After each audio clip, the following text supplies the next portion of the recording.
स्वः तत्सवितुर्वरेण्यं भर्गो देवस्य धीमहि धियो यो नः प्रचोदयात्।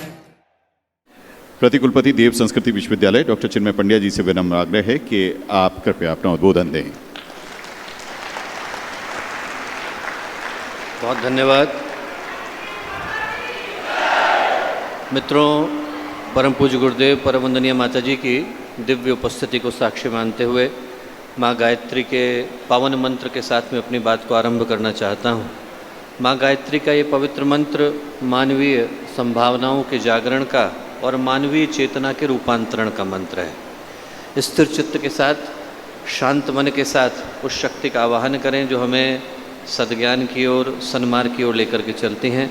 माँ गायत्री का पावन मंत्र साथ साथ ओम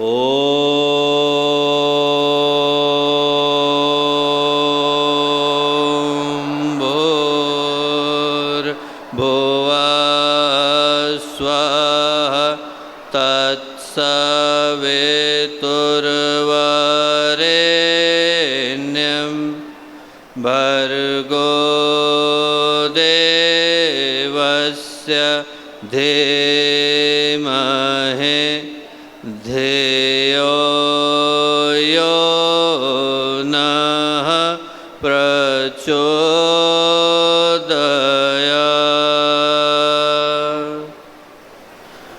परम पूज्य गुरुदेव परम वंदनीय माता जी के दिव्य संरक्षण में आज का ये अत्यंत ही महत्वपूर्ण अवसर, इस प्रदेश व्यापी नशा मुक्ति अभियान के सौभाग्यशाली अवसर पर हम लोगों के साथ मंच पर उपस्थित इस प्रदेश के अत्यंत ही यशस्वी लोकप्रिय जननायक आदरणीय श्री शिवराज सिंह चौहान जी, आदरणीय उमा दीदी, आदरणीय श्री वीरेंद्र जी, आदरणीय स्वामी रामदेव जी, आदरणीय कमलेश पटेल जी दार जी, मंच पर उपस्थित सभी सम्मानित अतिथिगण, यहाँ आए इस प्रदेश के सभी विद्वज्जन, गायत्री परिवार के हजारों की संख्या में उपस्थित कार्यकर्तागण, प्यारे भाइयों बहनों और प्यारे मित्रों, यदि उद्देश्य पवित्र हों, भावनाएं सच्ची हों, संकल्प एकनिष्ठ हों और व्यक्ति का भाव सच्चा हो तो दिन कोई सा भी हो मुहूर्त में बदल जाता है और कार्य कोई सा भी हो महान बन जाता है।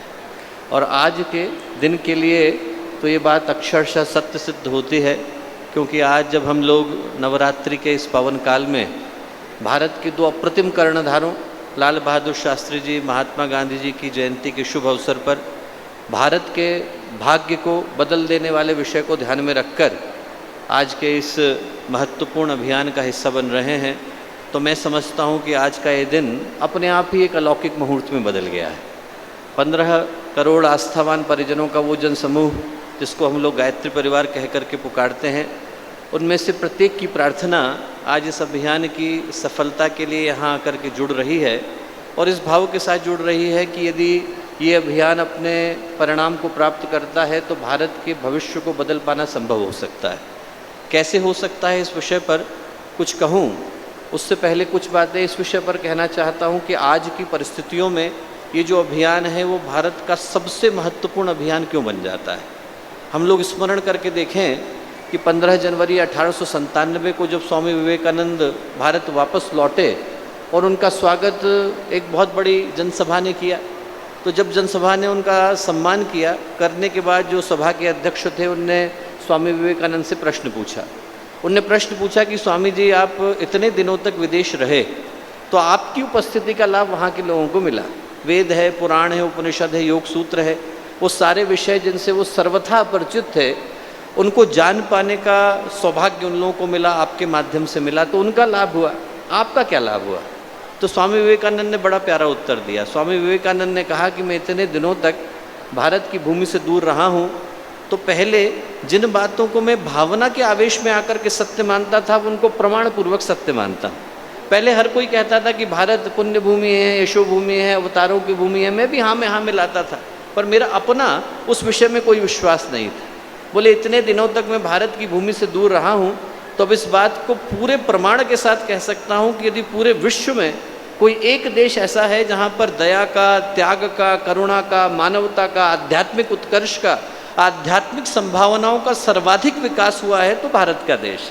और बोले पूरे विश्व में यदि कोई एक देश ऐसा है जहाँ पर हर उस आत्मा को जो ईश्वर को पाने का प्रयत्न कर रही है, उसको जन्म लेने के लिए बाध्य होना पड़ता है और हुए बिना उसका निर्वाण, उसका मोक्ष, उसकी मुक्ति संभव नहीं, तो बोले भारत का देश है। और आज नहीं तो कल उसी भारत के देश से ज्ञान की, विज्ञान की वो धाराएं फिर से बहेंगी जो अपने प्रकाश से विश्व को आलोकित करेंगी। और यदि उन पंक्तियों के परिप्रेक्ष्य में हम लोग आज की परिस्थितियों का मूल्यांकन करें तो क्या ये एक सामूहिक दुर्भाग्य का विषय नहीं है? हम में से प्रत्येक के लिए दुर्भाग्य का विषय नहीं है कि वो भारत का देश जिसको स्वामी विवेकानंद ने ज्ञान विज्ञान की धाराओं का देश कहा, जिसको परम पूज्य गुरुदेव ने अध्यात्म की जन्मभूमि, कर्मभूमि, तपोभूमि कह करके पुकारा, वो भारत का देश जहाँ पर कभी बुद्ध और महावीर का मौन मुखर हुआ, वो भारत का देश जहाँ पर जैनों के तीर्थंकर आए, सिखों के धर्मगुरु आए, वो भारत का देश जहाँ पर कभी भगवान राम की धनुष की प्रत्यंचा के स्वर गूंजे, वो भारत का देश जहाँ पर भगवान कृष्ण के पांचजन ने अपने उद्घोष को पाया,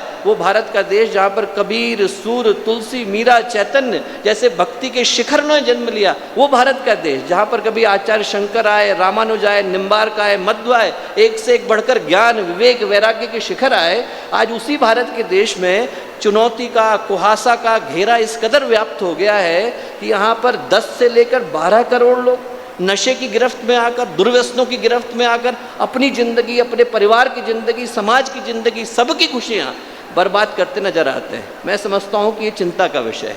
चिंता का विषय है कि आज भारत में 6.25 करोड़ के करीब लोग नशे की गिरफ्त में। नारकोटिक्स कंट्रोल ब्यूरो तो 10 से 12 करोड़ की संख्या बताता है। मुझे याद आता है, मैं लंदन में कंसल्टेंट के रूप में था।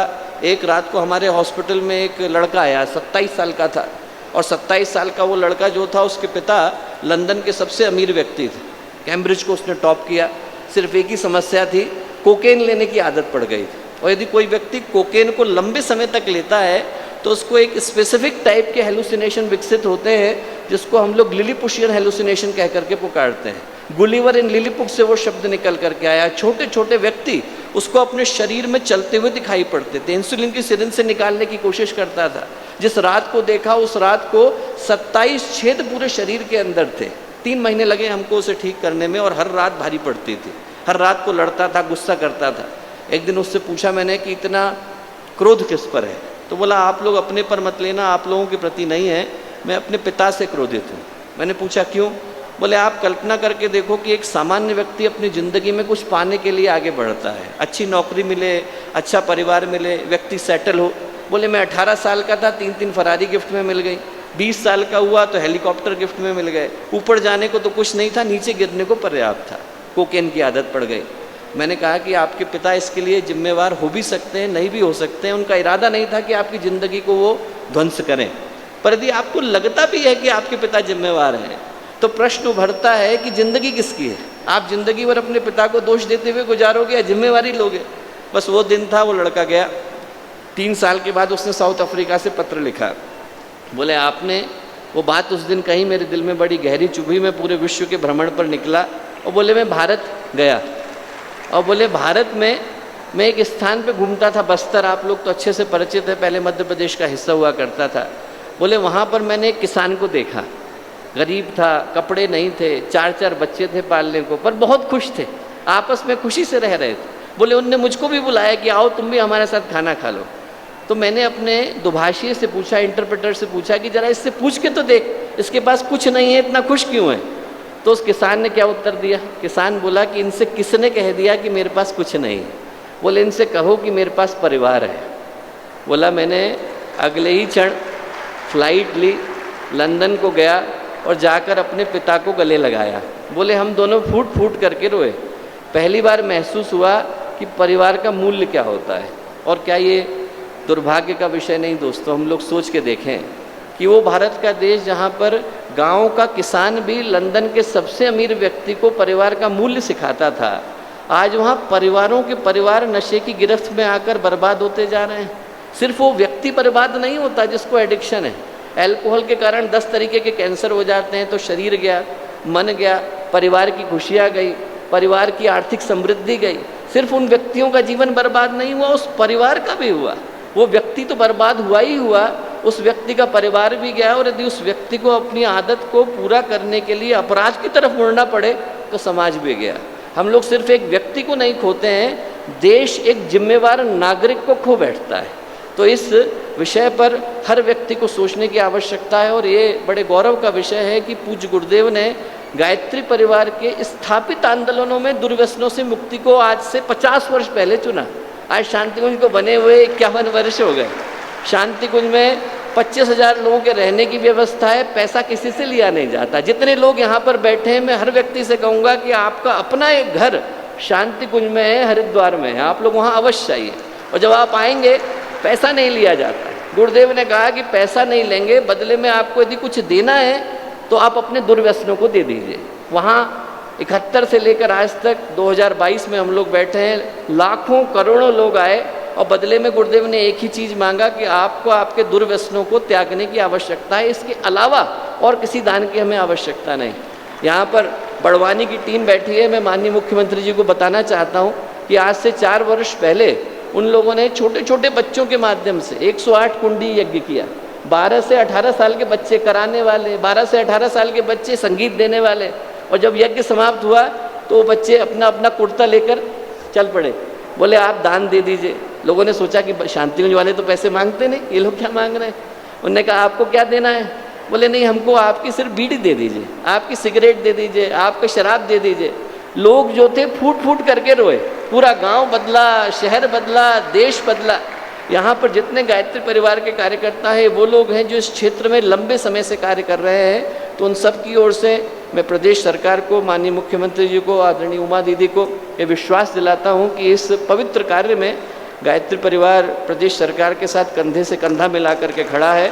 और इस उद्देश्य को पूरा करने के लिए जितना हमसे बन पड़ेगा वो करने का हम लोग प्रयत्न करेंगे। माननीय प्रधानमंत्री जी ने आने वाले 25 वर्षों को भारत का अमृत काल कहा है और समुद्र मंथन में अमृत निकला, उससे पहले विष निकला। तो इस विष रूपी जो व्यसन है उससे हम लोगों को सबको मिलकर पहले जूझने की आवश्यकता है, ताकि भारत को एक समृद्ध और गौरवशाली भविष्य हम लोग दे सकें। हम सब की ओर से, करोड़ों गायत्री परिजनों की ओर से और हजारों वो कार्यकर्ताओं की ओर से जो आज इस पंडाल के अंदर उपस्थित हैं, पुनः इस महत्वपूर्ण शुरुआत के लिए सभी को बहुत सारी शुभकामनाएं, मंगल कामनाएं। बहुत बहुत धन्यवाद आदरणीय डॉक्टर चिन्मय पंड्या जी।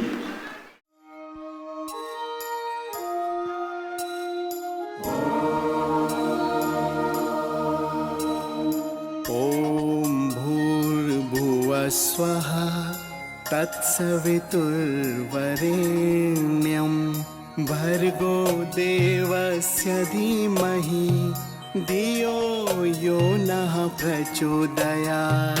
ॐ भूर्भुवः स्वः तत्सवितुर्वरेण्यं भर्गो देवस्य धीमहि धियो यो नः प्रचोदयात्।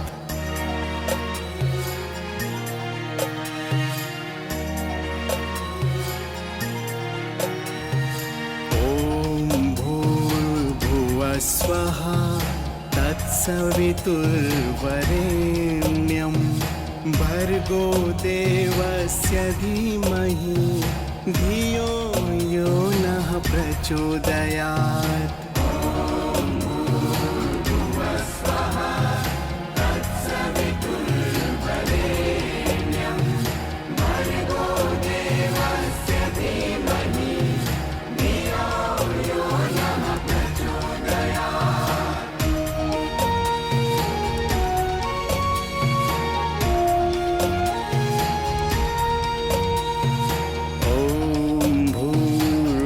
स्वः तत्सवितुर्वरेण्यं भर्गो देवस्य धीमहि धियो यो नः प्रचोदयात्।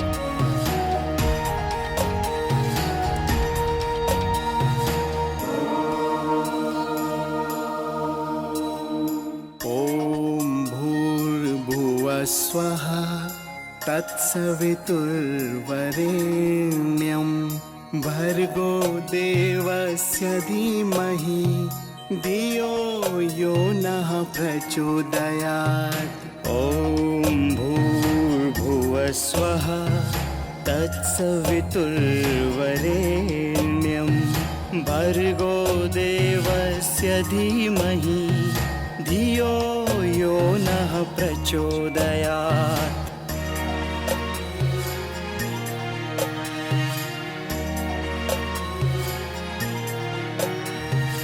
ॐ भूर्भुवस्वः तत्सवितुर्वरेण्यं भर्गो देवस्य धीमहि धियो यो नः प्रचोदयात्।